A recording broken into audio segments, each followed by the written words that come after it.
مستی اور اب خاکہ زنی۔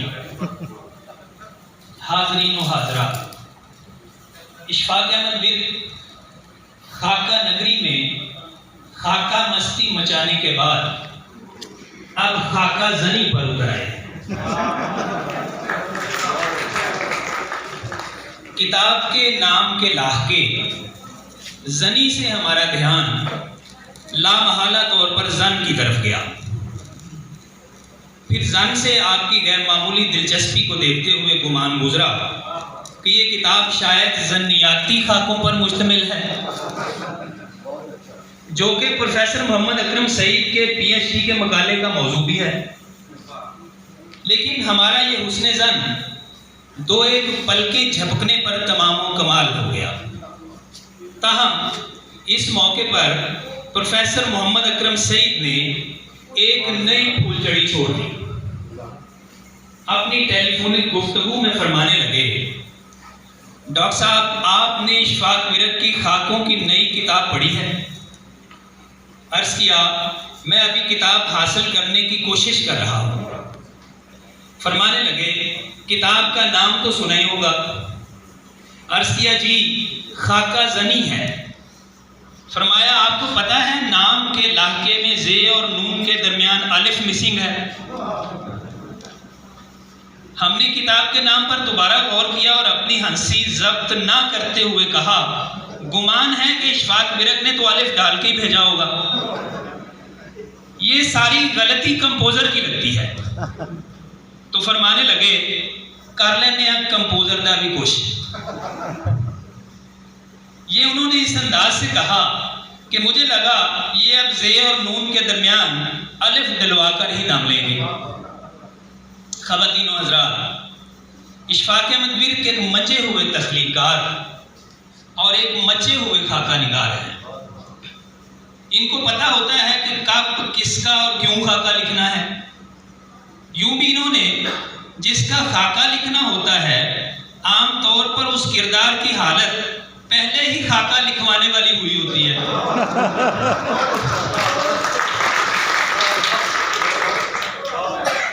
سعادت حسن مانٹو نے یوں بھی انہوں نے جس کا خاکہ لکھنا ہوتا ہے عام طور پر اس کردار کی حالت پہلے ہی خاکہ لکھوانے والی ہوئی ہوتی ہے۔ سعادت حسن منٹو نے ایک جگہ لکھا ہے کہ میرے افسانے کی ہیرو عام قسم کی گھریلو عورت نہیں ہوتی، بلکہ وہ عورت ہوتی ہے جو شوہر سے جھگڑا کر کے خودکشی کی دھمکی دے کر گھر سے نکلتی ہے اور شام کو فلم دیکھ کر مزے سے واپس آ جاتی ہے۔ ہم میں سے اکثر کا تجربہ ہے کہ گاڑی خراب ہو جائے تو ہم اسے ورکشاپ میں موٹر مکینک کے پاس لے جاتے ہیں۔ ورکشاپ کا استاد دور ہی سے آتی گاڑی کو دیکھ کر اس کے چال چلن کا اندازہ لگا لیتا ہے۔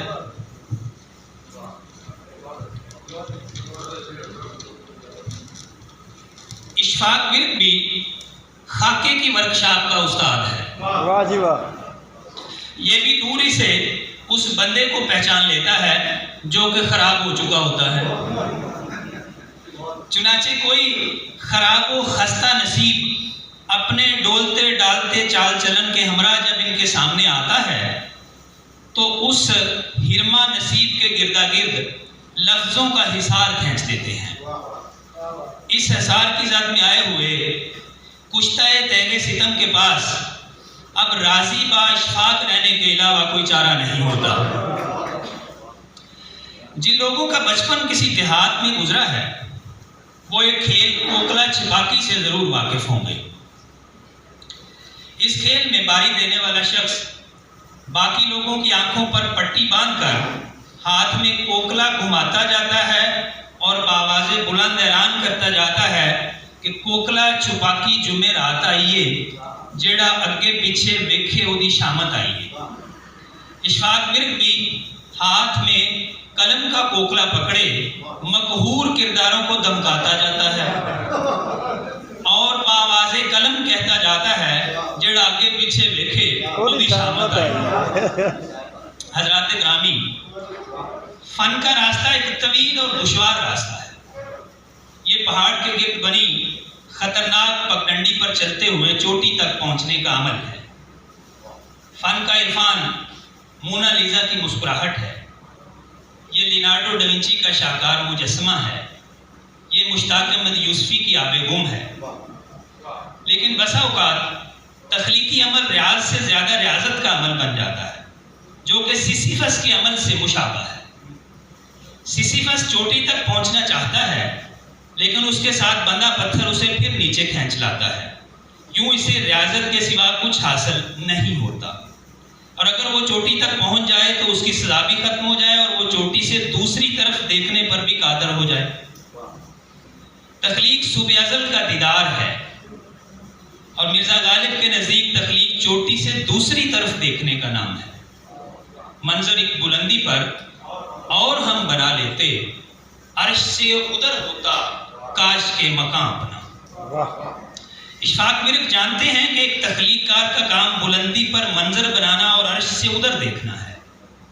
وہ چوٹی سے دوسری طرف دیکھنے کے فن سے آشنا ہے۔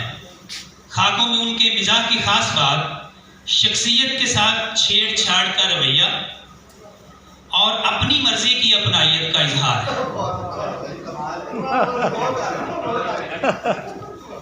خاکہ لکھتے ہوئے آپ جہاں کسی کردار کی دانائی اور سچائی کے قائل ہوتے ہیں، وہیں اس کی کجیوں اور اس کے اندر چھپے ہنر کو بھی بے نقاب کرتے چلے جاتے ہیں۔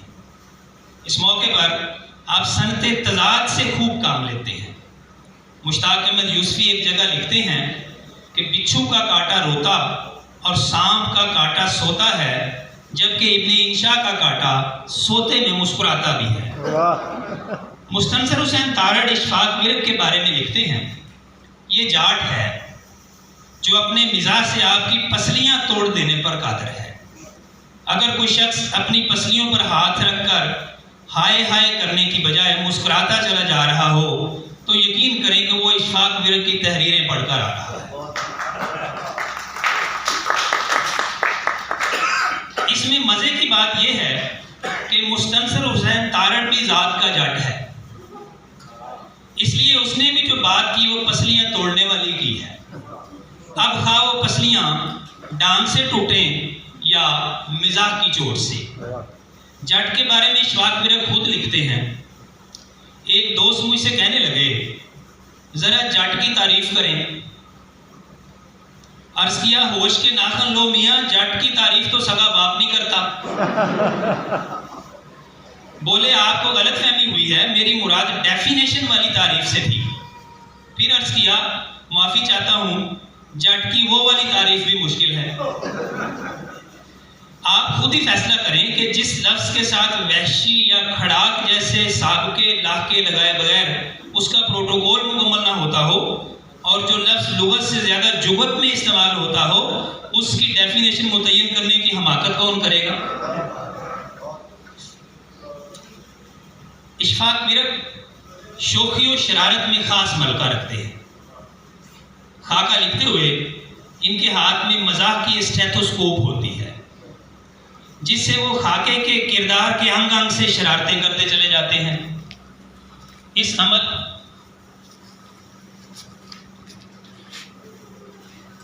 عمل کے دوران اگر سامنے کوئی نسوانی کردار آ جائے تو آپ اسٹیتھوسکوپ گلے میں لٹکا کر نہایت معصوم سا منہ بنا کر پوچھتے ہیں چولی کے پیچھے کیا ہے۔ خاکہ ایک سنجیدہ سی صنف ہے، لیکن آپ نے مزاح کی مدد سے اس میں وہ گلکاریاں کی ہیں کہ سنجیدگی اب کہیں منہ چھپائے پھرتی ہے اور بلانے سے خاکے میں نہیں آتی۔ آپ نے خاکے کے پردے میں دوست احباب سمیت اساتذہ تک کا سب کچا چٹھا کھول کر رکھ دیا۔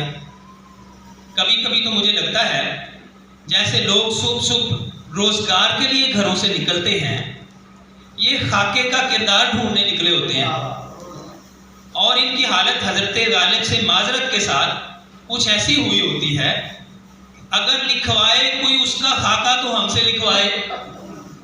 صبح ہوئی اور گھر سے کان پر رکھ کر قلم نکلے۔ ایک بات برملا کہی جا سکتی ہے کہ آپ کے خاکوں میں مزاح کچھ اس طرح بکھرا ہوتا ہے جیسے چاند چہرے پر سیاہ زلفیں پریشاں ہو گئی ہو۔ آپ زبان کی نزاکتوں اور بیان کے قرینوں سے پوری طرح واقف ہیں۔ آپ لفظ میں ہلکی سی تحریف کر کے اس کے مضحک پہلو کو نمایاں کر دیتے ہیں۔ اسے لفظ کی جراحت بھی نہیں ہوتی اور یہ اپنا مقصد بھی حاصل کر لیتے ہیں۔ خواتین و حضرات، اشفاق ورک ایک جگہ خود کو کچھوا مزاج لکھتے ہیں۔ یہ معاملہ اتنا سادہ اور سلیس ہرگز نہیں ہے جیسا کہ موصوف نے لکھ دیا۔ اس مختصر سی زندگی میں تیز رفتاری سے انہوں نے جو کچھ حاصل کر لیا ہے وہ حاسدین کو جلانے کے لیے کافی ہے۔ لیکن یہ ضرور ہوا ہے کہ آگے نکلنے کی دوڑ دھوپ میں تیز رفتاری کے باعث ان کے دو ایک چالان ضرور ہوئے، اور دلچسپ بات یہ ہے کہ چالان کرنے والے سارجنٹ بھی ان کے دوست تھے۔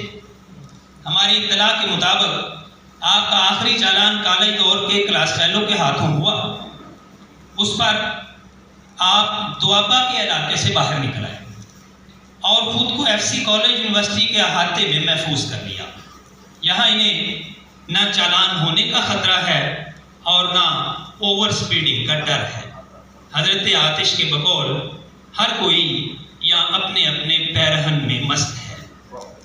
جب تک سانس کی ڈوری اور ٹانگ کی زورا زوری چلتی ہے، آپ بھی چلتے رہیے۔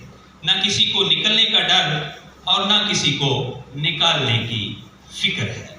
Thank you very much.